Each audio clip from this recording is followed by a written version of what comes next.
Hi, my name is Kim Hill and I'm going to share with you my barbecue meatloaf recipe.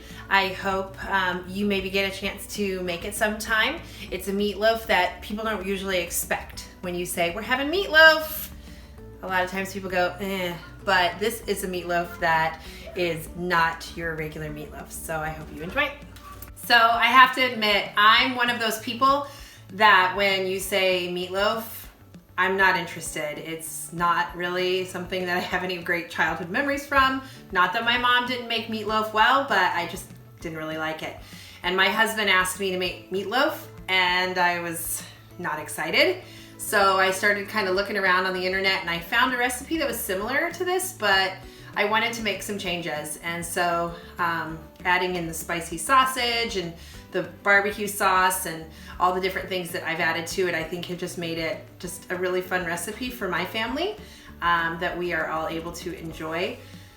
I hope that you enjoy this recipe as much as our family does. It's a family favorite. When my boys eat it, they're like, Mom, you make the best meatloaf. So that's always fun to hear when they love the food that I make. This barbecue meatloaf recipe is one that we like to make when we're having friends that are coming over and we're just kind of looking for a wow dish or a fun dish that people don't expect. And it's also one that we just like to have when we're just here as a family on a nice summer day, because it's a nice one that you can put out on the barbecue and then have fun sides with it. We love to serve it with potatoes and green beans, you know, the normal comforts that go with mashed potato or with meatloaf. Mashed potatoes and green beans are always fun. I first made this meatloaf a few years ago and it has been our go-to meatloaf ever since. I made it when my cousin was coming over for dinner one night and everybody, we all loved it. It was delicious and decided this is one that we will repeat over and over. So I'll go ahead and start with the ingredients. The first thing you're gonna need is ground beef. Honestly, I don't usually stick super close to the recipe. I just grab a pack of ground beef that's at least a pound. Sometimes if it's a little bit over, it's all right, not a big deal. But about a pound of ground beef. And then I get a pound of ground pork. Again, if it's a little bit over, really not a big deal. And then a roll of, well, a thing of sausage. I can't remember what you actually call this packaging, but a log, I guess, of sausage, the 16 ounce, 1 pound of it. Then I'm also gonna grab breadcrumbs, which I had some dry bread. I went ahead and made some. You can use the store-bought kind too. I used an Italian breadcrumb, so this one has an Italian seasoning in it as well. And then you're gonna need some salt, garlic powder, pepper, and then I try to grab a barbecue seasoning. I like Stubbs. This is a really yummy one. So this is one that I grab. And then a can of Rotel. You can go with the original or you can go with the mild.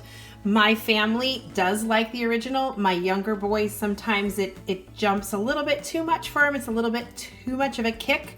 So sometimes I'll do a half and half mild and original. Sometimes I'll just do mild, but that's up to your spice preference. And then you're gonna need 1 egg.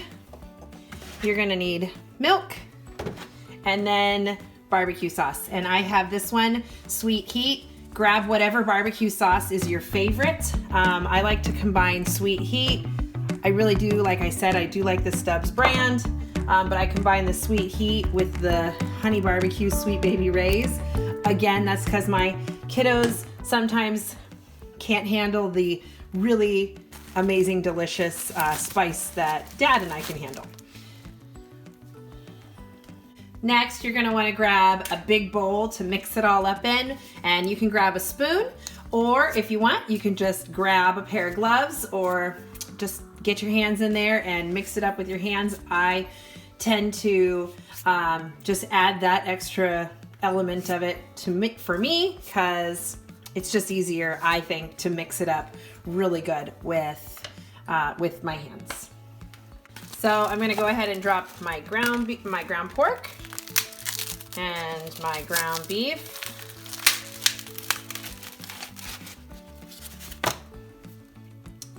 And last, I'm gonna go ahead and put my regular sausage. Jimmy Dean is the kind that I use, Jimmy Dean pork sausage. And drain about half of the liquid off, not all of it. I like to keep some of that liquid in so that the that the meatloaf is really nice and moist. All right, so now I'm gonna add my Rotel in the whole can. And then my breadcrumbs, 1 cup of breadcrumbs. 1 cup of milk.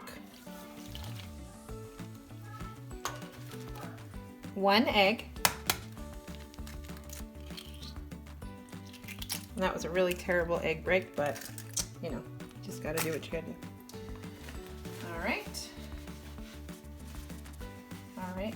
And then I'm gonna grab my spices, garlic. Now you can do your garlic to taste. I just kind of sprinkle it on there a little bit. A little bit of salt, not too much, half a teaspoon or so. And then pepper. Probably about a teaspoon. Again, they're kind of those salt to taste. And then I'm gonna use my Stubbs barbecue sauce or my barbecue seasoning. And I'm gonna go ahead and put 2 tablespoons of this.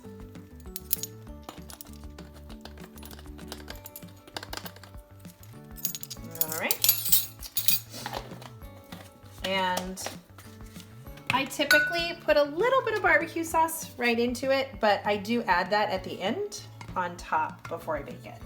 So I'm just gonna put a little bit of the sweet heat in there. And at this point, I'm gonna go ahead and get my hands in there and really start mixing it up. I wanna get everything incorporated. Get it all mixed together.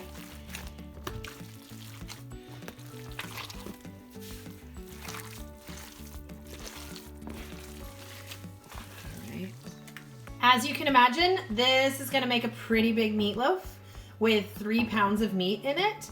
So what I like to do is I like to actually divide it into 2 meatloafs, and I bake one the first night, stick the other one in the freezer, and I've got a meal ready to go. If you wanna do the whole thing in one night, you can grab a big pan and make a nice big loaf. I use my stone loaf pan to bake it in usually, unless I'm making it for other people and I need it to be a to-go. I will also use this giant roasting pan, and the whole meatloaf will fit in there. It'll fit a small chicken and then some other, just to give you an idea of the size, just a little bit of a size comparison to the bread pan. So you can use this big one. We like to use this sometimes if we know we're making meatloaf for like a big crowd. Because this is a meatloaf recipe that I'm happy to share with people. Today I am going to go ahead and split it into 2. So I just kind of divide it down the middle, drop it in my pan. Get it in there, about half of it.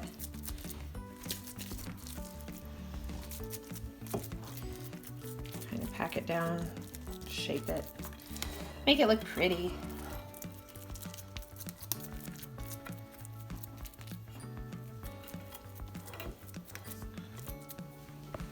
Right, now that I have my my meatloaf ready in the pan, I like to just hit it with a little bit more garlic. Our family loves garlic, so we use it a lot. Hit it with some more garlic, a little bit more of the salt and pepper I hit it with at this point. Not much is coming out. Let's see. Like, it's just a quick touch. Doesn't really need much salt. Just put a couple flakes on there. And then now is when I really use more of my barbecue seasoning. I just really like it. It's delish. I kind of coat the top there. And then I take my barbecue sauce and I'm gonna kind of cover the entire top of my meatloaf. And I'm just about out of this barbecue sauce, so I'm now gonna have to go to the grocery store and get some more. And I'm gonna hit it with a little bit of that Sweet Baby Ray's just to kind of keep that sweetness factor for my kids. It's not really too sweet, it's very savory. I'm not really a sweet person when it comes to main dishes in the kitchen, so just know that. And then I kind of smooth it on just a little. This isn't a necessary step, but I usually do it. Get it around there, and then you're gonna bake it in the oven for, well, until the meatloaf gets to 160 degrees in the center, and you're gonna bake it at 350.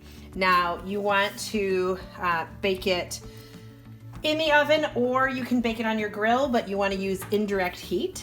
And I hope you guys enjoy it. I'm not actually gonna bake this one today because this isn't what we're having for dinner tonight, but I wanted to get this video in.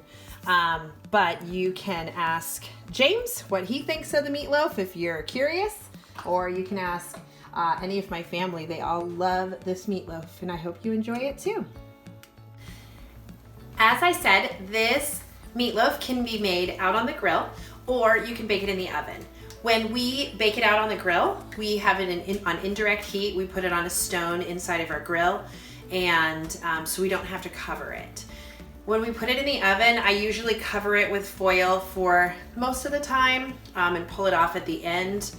It should bake for 45 to 60 minutes. I usually at about the 40-minute mark, double check it to see where it is on the temperature, and then keep an eye on it for that period until about an hour, just to make sure. I want to make sure it's cooked and ready. But all ovens, grills are different, so I put it at 350 and kind of go with what happens. But like I said, you want to get it to 160 degrees, and when it's there, it is done and ready to serve.